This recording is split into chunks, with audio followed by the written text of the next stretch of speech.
요즘에 인간관계에서 손절이라는 표현 정말 많이 씁니다. 네. 사실 이게 주식 용어 아닙니까? 그렇죠. 물린 거 손절한다라는 거.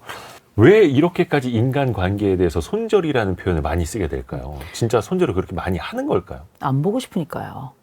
사실 뭐 저도 주식 많이 망해봤습니다.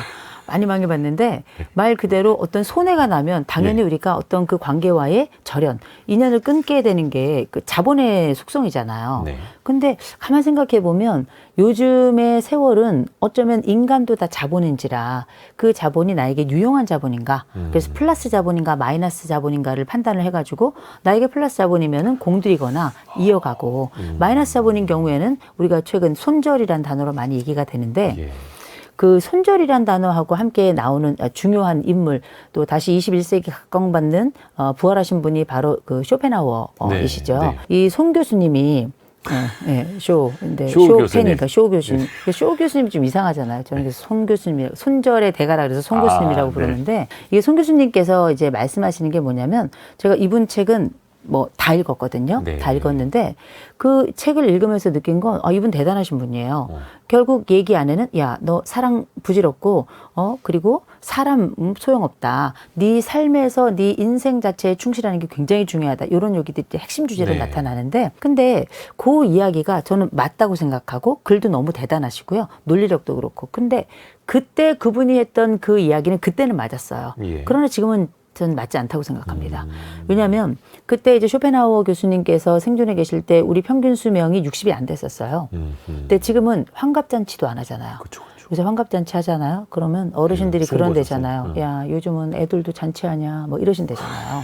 이게 뭘 얘기하냐면 우리의 수명이 길어졌는데 그럼 길어진 수명 속에서 우리가 지금 무엇으로 살아가고 있는지 생각해 보면 옛날에 뭐 농경사회에서 농사짓던 시절은 내가 만들어서 내가 곡괭이질 해가지고 내가 씨 뿌리고 그 씨를 가지고 결국은 뭐 신이 도와주긴 하지만 내가 그 열매를 맺는 거 아니겠어요? 네네네. 근데 지금은 가만 생각해 보세요. 우리는 오늘 우리가 이 자리에 올 때까지도 내가 깔지 않은 아스팔트 위를 내가 만들지 않은 자동차를 몰고 내가 추출해내지 않은 기름을 넣어서 그걸 태워가면서 그렇게 내가 만들지 않은 다리를 건너서 저는 여기 KBS까지 왔거든요. 예. 우리는 단 한 번도 다른 사람 없이 나 혼자 머물러 본 적 혹은 존재할 수도 없는 존재인 겁니다. 그러네요. 그러니까 그런 차원에서 어떻게 보면 지금은 망의 시대다. 손절이 아니라 망의 시대라서 네트워크. 그렇죠. 예. 그렇게 교육의 망이 또 의료의 망이 복지의 망이 얼마나 탄탄하느냐에 따라서 나의 삶의 질이 결정이 되잖아요. 더군다나 이건 나이가 들면 들수록 훨씬 더 중요한 주제가 되는 거라. 근데 다만 그 숱한 망들이 하나의 시스템으로 내가 어떤 노력을 대단하게 하지 않더라도 다행히 우리가 좋은 사회에 태어나서 이게 만들어지고 또 유지되고 있지만 관계망은 자기 거거든요. 그래서 가만 생각해 보면 어쩌면 우리는 이 마지막 남아 있고 내가 책임져야 될 이 관계망, 일명 정서의 네트워크를 통해서 나라는 사람의 생애가 받쳐질 것이다. 정서적으로도 받쳐지고 또 위기 상황에서도 그렇고 함께 살아가며 내 삶이 이래서 기뻤노라라고 할 수 있는 이 고백의 창구의 그 시작점은 저는 이 관계망이라고 생각합니다.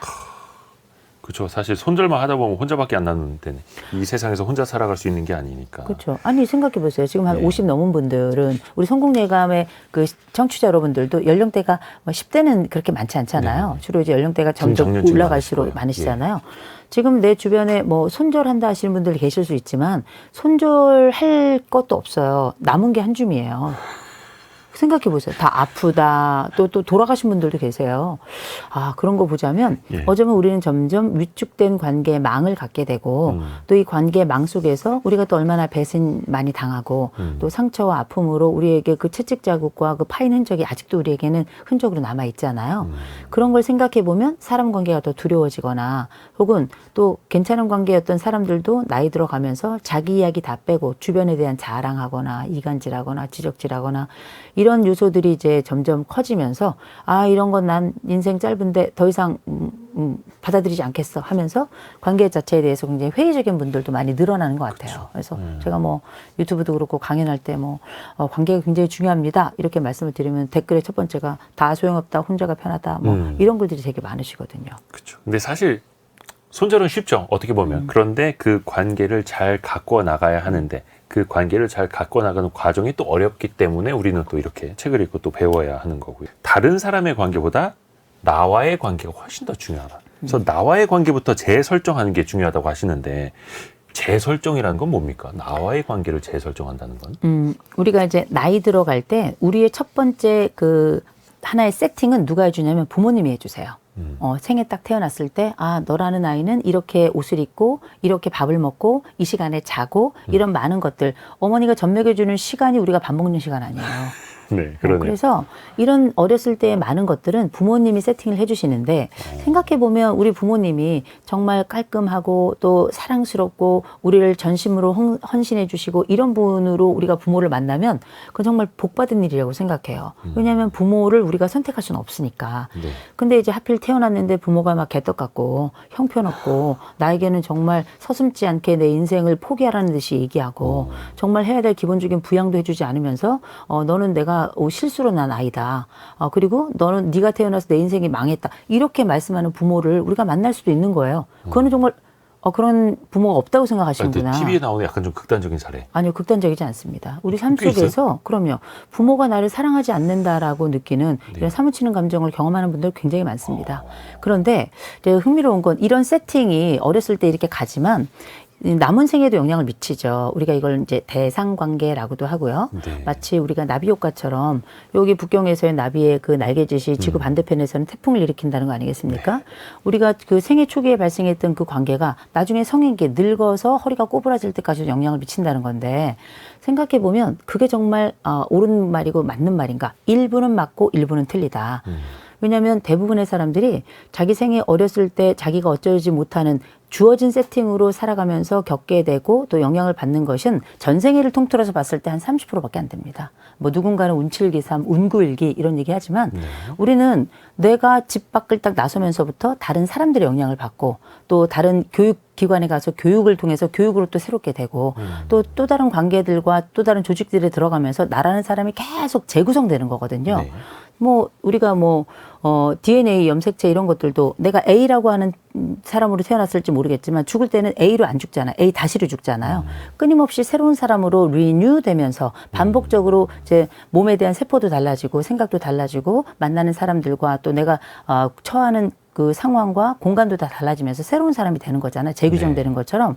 그렇게 저는 관계도 재규정돼야 된다고 생각하는데 그게 재규정되기 위해서는 나라는 사람의 생각이 내 눈과 내 머리를 통과하고 내 입을 통과하면서 어떤 말을 하고 어떤 감정을 갖기 때문에 다른 사람들과의 이야기 혹은 다른 사람들과의 만남이 형성되고 그다음에 거기에 대한 결과가 나오는 거잖아요. 네. 그래서 우리가 어떤 관계를 잘 만들어가고 새롭게 재규정하고 싶다면 나부터 다시 세팅을 좀 다시 했으면 좋겠다. 제가 이런 얘기를 왜 하게 됐냐면 이집트 신화에 보니까 네. 이런 말이 있더라고요. 사람이 죽으면 신 앞에 선대요. 신 앞에 서는데 그럼 그 신이 두 가지 질문을 한다는 거예요. 네. 하나는 뭐냐면 너의 인생이 너에게 기쁨이었니? 그리고 그 기쁨이 다른 사람에게도 기쁨이었니? 이 두 가지 질문을 한다는데 저는 이 질문이 그 죽은 자를 위한 질문이라고 생각하지 않아요. 이건 분명 산 자를 위한 질문일 텐데 요 신이 한 두 가지 질문에 좋은 긍정적 답변을 하면 이 사람은 이제 좋은 곳을 가고 그렇지 않으면 그렇지 않다는 거 반대편으로 간다는 거예요. 네. 근데 생각해 보면 그 질문의 순서의 첫 번째 무엇이 있는가? 너의 인생이 너에게 기쁨이었니? 네. 요게 첫 번째 질문인 거예요.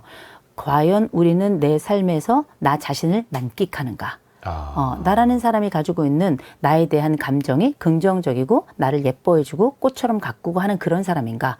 나에게 채찍질만 하고 나 스스로 못난이라 생각하고 늘 비교 지옥 속에 나를 집어넣은 다음에 인생의 뺨을 내 스스로 치는 사람은 아닌가? 이런 생각을 돌아보면 우리가 다들 누군가의 비위 맞추고 또 좋은 사람으로 살아가려고 하고 그러다 보니까 나는 늘 여지팝이었단 말이에요. 그리고 늘 중심에 있지 않고 주변인으로 살아가니까 이런 삶에서 이제 나이가 들어가면서 적어도 다른 사람과 잘 지내는 이 관계 영역에서 승부를 보자면 헨리 나우엔이 얘기했던 것처럼 내 집의 주인은 나니까 내가 나를 잘 환대해야 비로소 다른 사람도 진심으로 환대할 수 있다라는 그 전제가 이루어지겠더라고요.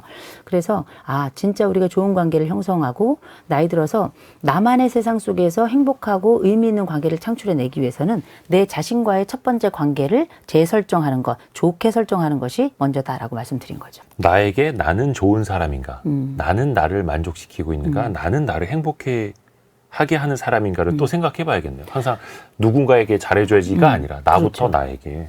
새로운 생각입니다. 근데 그 지점에서 제가 한 가지만 좀 말씀드릴 게 이런 얘기가 보통 자기계발서에 많이 나와요. 네. 그럼 어떻게 그런 거 딱 읽잖아요. 그러면 막 우리에게 막 동기가 막 부여가 돼가지고 다른 인생 다 비켜. 이 세상의 주인공은 나야. 막 이래가지고 안 하던 여행 갑자기 막 시작하고요. 회사도 막 때려치고 막 이런 분들 뭐 계세요. 쇼핑하고. 근데 사람은 이기성이 있고 이기주의가 있어요. 예, 예. 이기성이라고 하는 건 사람이 자기를 지키기 위한 자기 돌봄의 아주 기본이자 본능적으로 일종의 자기 방어 기제가 돌아가는 겁니다. 네. 이기주의는 다른 사람들 싹 다 없어져도 나만 살면 돼. 라고 하는 게 이기주의예요. 네. 근데 이제 이기주의는 저는 좋다 나쁘다로 말하자면 나쁘다 쪽에 전 놓고 이기성이라는 거는 나쁜 쪽보다는 좋은 쪽이거나 아니면 중립이라고 저는 생각을 하거든요. 네. 그래서 이기성이라고 하는 건 자기를 보호하기 위해서 일정 시간 나에게 시공간을 할애하는 과정이지 모든 것들을 부정하거나 거부하고 밀어낸 다음에 나만 천상천하 유아독전 이게 절대 아니라는 거. 그건 이제 이기주의로 가는 지름길이 되는 거기 때문에 이건 좀 구분할 필요가 있을 것 같습니다. 뭐 모임이 있더라도 이번 주는 내가 너무 많이 과로를 했으니까 이번 주말은 오롯이 나를 위해서 좀 쉬어야 해. 이런 게 약간 또 이기성이 될 수도 있겠네요. 그럼요. 본인을 지키는 우리가 거. 어떻게 그 인류에게 나의 뭐 오장육부를 다 내주겠어요.